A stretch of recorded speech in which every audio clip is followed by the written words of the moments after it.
તો જેના ઉપર ફોન આવે એ ફોનના નંબર રાખજો અને મીડિયાના માધ્યમથી હું પોલીસ વાળાને કહેવા માંગુ છું કે તમારું કામ કાયદો અને વ્યવસ્થા જાળવાનું છે, નિષ્પક્ષે ચૂંટણી કરાવવાનું છે।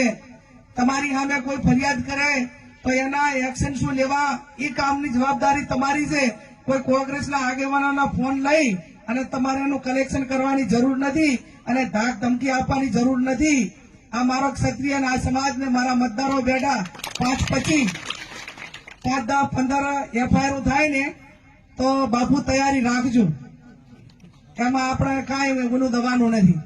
અને એવા પોલીસ વાળા ગામમાં આવીને કોઈ દાટી આપતા હોય ને તો એમને કહેજો કે આ તમારું આખાઓનું રાજ્ય કાયમી રહેવાનું નથી, કે તમે 8મી તારીખ સુધી તમને સારી જગ્યાએ મૂકવા માટેની વાતો કરશે, તમને ફૂલાવશે, પણ નોકરી તમારે 58 વર્ષ કરવાની છે અને 58 વર્ષ નોકરીનો પગાર એ તમે ભાજપનો પગાર નથી લેતા, તમે પ્રજાના પરસેવાનો પગાર લ્યો છો।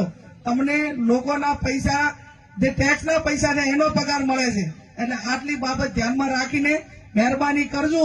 અને મેં કીધું એમ કે અમે ગાંધી વિચારધારા વાળા કાયદો વ્યવસ્થાને માનીએ છીએ, બધાને સન્માન આપીએ છીએ, પણ છતાં તમે જો કાયદાને ઓવરટેક કરીને, નિયમોને ઓવરટેક કરીને ક્યાંક ને ક્યાંક કોઈને દબાવવા માટેના પ્રયત્નો કરશો તો પછી તમે જેવા છો એવા અમને થવામાં વાર લાગશે નહીં। એટલી વાત કહીને આપ સૌનો આભાર। જય હિન્દ, જય ભારત।